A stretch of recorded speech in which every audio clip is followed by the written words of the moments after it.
Welcome to The Explainer. Today, we're unpacking the absolutely fascinating evolution of how governments and corporations actually collaborate to shape our world. We're going to dive right into the mechanics of innovation, how risk is shared, and how the entire framework defining public-private partnerships has radically transformed over time. So, how exactly do governments and corporations build the future together? We tend to think of innovation as coming from either a lone genius tinkering in a garage or some massive top-secret government lab. But the reality? The most monumental leaps forward we've made as a species, from eradicating deadly diseases to launching rockets into orbit, are almost always the result of incredibly complex, evolving collaborations between sovereign states and private enterprises. How do they manage that delicate dance of power, profit, and public good? Let's get into it.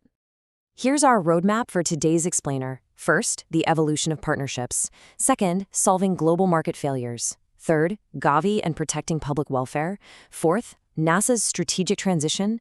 And finally, the commercial space revolution. All right, Section 1, the evolution of partnerships. Historically, we had what you could call the sovereign conqueror model. States basically just handed over their sovereign powers, literally things like waging war, enforcing laws, and collecting taxes, to private joint stock entities. Think the East India Company or those concessionary companies in King Leopold's Congo. Without any real democratic oversight, this kind of corporate-state collusion led to systemic atrocities and the brutal extraction of resources. It was bad, but thankfully, the modern paradigm has shifted way over to the welfare protector model. Today's most impactful partnerships are explicitly designed not to exploit, but to solve incredibly complex crises and protect global public welfare through shared, synergistic innovation. Moving right along to Section 2, solving global market failures. To really understand modern partnerships, we have to grasp the core economic problem they're trying to solve. When the free market completely fails to deliver a vital solution like global health interventions or affordable spaceflight, we need a new model. A classic market failure happens when the development cost is just way too high or the end users are too poor, which means a private company simply can't justify the financial risk of stepping in. Think about it like this. A company is definitely not going to spend $1 billion developing a product if the only people who need it can't afford to pay a single dollar for it, right? At the same time, governments might lack the manufacturing agility or the technological edge of the private sector. The modern public-private partnership is born exactly in this gap. It's designed to bridge deep state resources with fast private sector agility. Let's look at a real-world example in Section 3, Gavi and protecting public welfare. Since it was founded back in the year 2000, Gavi, the Vaccine Alliance, has immunized over 1.2 billion children. Just let that number sink in for a second. 1.2 billion. That has prevented more than 20.6 million future deaths. To put that into perspective, that is roughly equivalent to saving the entire populations of Europe and North America combined. And this isn't just a charity, it's a highly engineered public-private intervention. Gavi has literally helped to halve child mortality in 78 lower-income countries. But how did they actually pull off a logistical miracle on that kind of scale? Well, Gavi's mechanical genius is that they act as a giant aggregator. Remember that market failure we just talked about? Pharma companies wouldn't produce these vaccines at scale because individual low-income countries couldn't guarantee they'd buy enough of them. So Gavi stepped in to pool all that global demand. By guaranteeing a massive, unified market, they completely de-risked the manufacturing process for the private pharmaceutical companies. In return for that guaranteed market, Gavi negotiates incredibly low bulk pricing. It's just a perfect synergy. The private sector gets a stable, predictable market, and the public gets life-saving vaccines at a fraction of the traditional cost.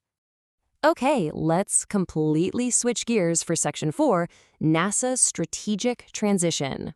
For decades, especially during the Cold War, NASA operated as what we call a developer state. They covered almost all development costs themselves, using internal labs or really rigid contracts.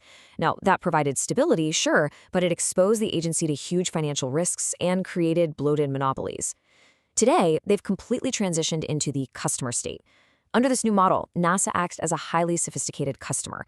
They realize they don't need to own and operate every single vehicle. Instead, they just want to buy a service, like, say, a taxi ride to the International Space Station, from a thriving, competitive private market. Now, that old developer state model absolutely gave us some incredible things, like the James Webb Telescope, but its financial structure practically guaranteed massive budget overruns. Why? Cost plus contracts. Under a cost-plus contract, the government essentially tells a company, hey, we will pay for whatever it costs you to build this thing, plus a guaranteed profit margin on top. While that's sometimes necessary for crazy, unpredictable deep space scientific missions, it completely wipes out any incentive to do things cheaper or faster. I mean, it's a contractor's dream, but a taxpayer's absolute nightmare. If anything, the longer it takes and the more it costs, the more money the contractor makes. NASA finally realized that to build a sustainable space economy, this whole system had to change. Which brings us to Section 5, the commercial space revolution. Back in 2006, NASA launched the Commercial Orbital Transportation Services Program, or COTS for short. They set out to stimulate the commercial space industry to handle logistics after the space shuttle retired. But rather than dictating every single bolt and wire like they used to, they set up a two-phased approach with milestone-based fixed-price payments through funded Space Act agreements. They basically provided seed money and technical expertise and told private companies, look, if you can meet our safety and integration requirements, we will buy a ride from you. And it worked brilliantly. In May 2012, history was literally made when SpaceX's Dragon vehicles successfully berthed with the International Space Station. This was the very first NASA program since the space shuttle in the 1980s to successfully result in a brand new space transportation system capable of carrying cargo to and from low Earth orbit. It proved beyond a doubt that the customer state model wasn't just some economic theory. It was a highly functional reality where NASA could rely heavily on private partners for critical logistics.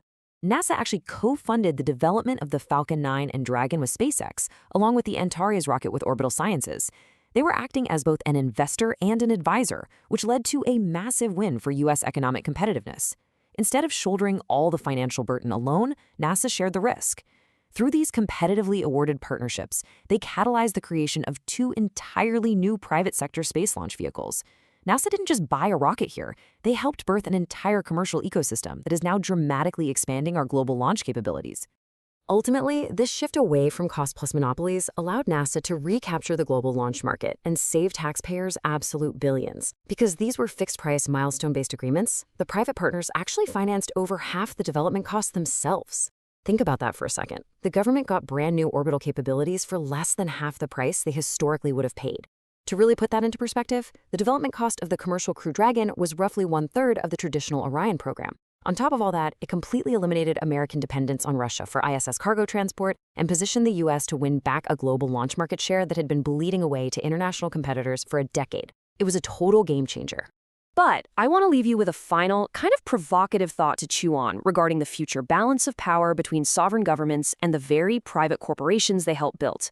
We've seen how public-private partnerships evolve from historical exploitation to saving millions of lives with Gavi and to totally revolutionizing spaceflight with NASA. But some analysts are warning that as private companies like SpaceX grow increasingly dominant, even shifting their business models to become diversified operators with mega constellations like Starlink, there's a new risk. Does the public agency eventually lose its role as the visionary architect?